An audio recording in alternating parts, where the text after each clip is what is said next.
আচ্ছা, তুমি কি ভাবছো মোবাইল ফোন দিয়ে কি সত্যি প্রফেশনাল লেভেলে ভিডিও এডিট করা সম্ভব ইউটিউবের জন্য? হ্যাঁ ভাই, সম্ভব। আর আমি দেখাবো কিভাবে আমার সব ভিডিওগুলো প্রফেশনাল ভাবে এডিট করি, তাও আবার শুধুমাত্র মোবাইল ফোন দিয়ে। কোন অ্যাপস ব্যবহার করি, কোন সেটিংস গুলো ইউজ করি, এবং কিভাবে কালার গ্রেডিং করে পুরো ভিডিওটা একদম প্রফেশনাল লেভেলের বানাই। তাই আজকের ভিডিওটা একটু স্কিপ না করে সম্পূর্ণ দেখার অনুরোধ রইল। সম্পূর্ণ ভিডিওটা দেখার পর তোমার কাছে এডিট মনে হবে একদম সহজ। তো আর কথা না বাড়ি চলে যাই এডিটিং এ। ক্যাপকাট অ্যাপসটি ওপেন করে নিউ প্রজেক্টে ক্লিক করব। করার পর শুট করা ভিডিওটা ইনপুট করে নেব। ভিডিও লেয়ারের উপর একটা ক্লিক করব, করে ডান দিকে স্ক্রল করে নয়েজ রিডিউস নামে একটা অপশন পাবো। নয়েজ রিডিউসে ক্লিক করব, করার পর এটাকে অন করে দিয়ে টিক মার্কে ক্লিক করব। এবার আমার যে ভিডিওর অপ্রয়োজনীয় অংশগুলো আছে সেগুলোকে ডিলিট করে নিচ্ছি।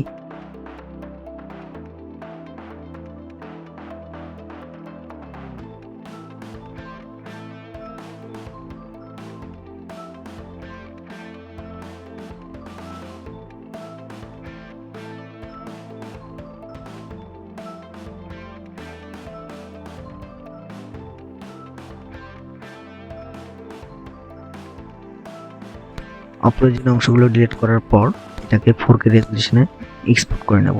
এক্সপোর্ট করে নেওয়ার পর ডানে ক্লিক করব, করে নিউ প্রজেক্টে ক্লিক করব। করার পর একটা ব্যাকগ্রাউন্ড ইমেজ ইনপুট করে নেব। আমি এটাই ইনপুট করে নিচ্ছি।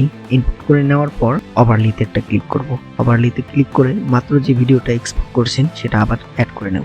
তো অ্যাড করে নেওয়ার পর ব্যাকগ্রাউন্ডটা টেনে ভিডিও যতটুকু লম্বা সেটুকু লম্বা করে নেব, এক সাইজের করে নেব।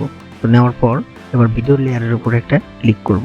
ভিডিও লেয়ার উপরে ক্লিক করে ডান দিকে স্ক্রল করব। স্ক্রল করে ট্রান্সফর্ম এখানে ক্লিক করব, করে রিসাইজ নামে একটা অপশন আছে, এটাকে ক্লিক করব। করে এটাকে ক্লিক করে শুধু যেটুকু গ্রিন স্ক্রিন আছে সেই অংশটুকু রাখবো।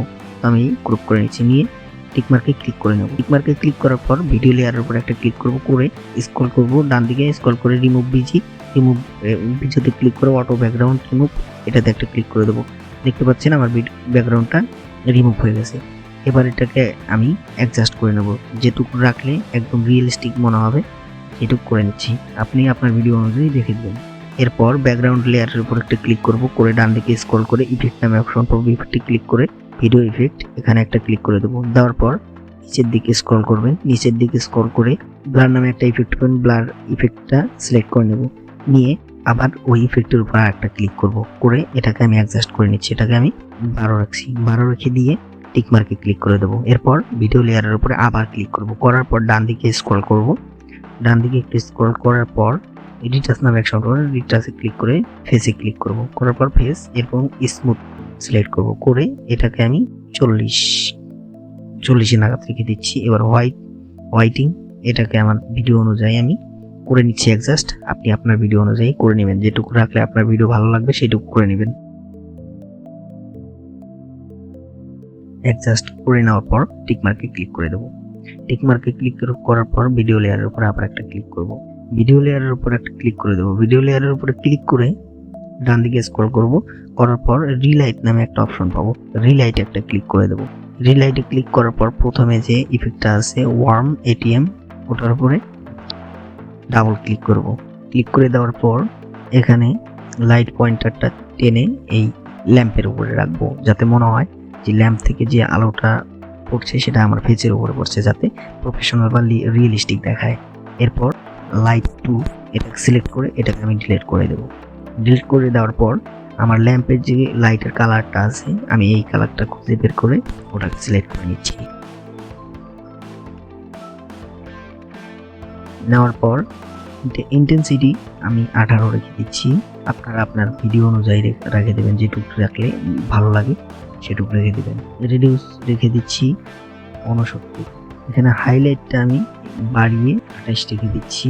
ব্রাইটনেস এখানে আমি 87 রেখে দিলাম, দিয়ে টিক মার্কে ক্লিক করে দিচ্ছি। তো দেখতে পাচ্ছেন কতটা রিয়েলিস্টিক দেখাচ্ছে। এবার ভিডিও লেয়ারের উপর একটা ক্লিক করব, করে ডান দিকে অ্যানিমেশন নামে একটা অপশন পাবেন, এখানে ক্লিক করব। ক্লিক করে দেওয়ার পর আউট নামে যে অপশনটি পাবেন এটাকে একটা ক্লিক করে দেবেন। দেওয়ার পর এখানে ফেড আউট এটাতে ক্লিক করে এটা 0.5 সেকেন্ড থাকবে, এটাকে আমি সিলেক্ট করে টিক মার্কে ক্লিক করছি। একইভাবে ওপরের যে ব্যাকগ্রাউন্ডটা নিয়েছিলাম ওটার লেয়ারের উপরে একটা ক্লিক করব, করে দেওয়ার পর আউটে ক্লিক করব এবং ফেড আউট এটাকেও একই সমান রাখবো 0.5 রেখে টিক মার্কে ক্লিক করব। করে দেওয়ার পর এবার ভিডিওটা 4K রেজুলেশনে এক্সপোর্ট করে নেব। তো এই ছিল আজকের সম্পূর্ণ ভিডিও এডিটিং প্রসেস। ভিডিওটা যদি তোমার ভালো লেগে থাকে তাহলে অবশ্যই একটা লাইক দিও, সাবস্ক্রাইব করতে ভুলো না, আর কমেন্টে জানাও তুমি কোন অ্যাপস দিয়ে ভিডিও এডিটিং করো এবং নেক্সট ভিডিওতে তুমি কি শিখতে চাও। তো আজকের মতো এখানেই বিদায়। See you next time. আসসালামু আলাইকুম।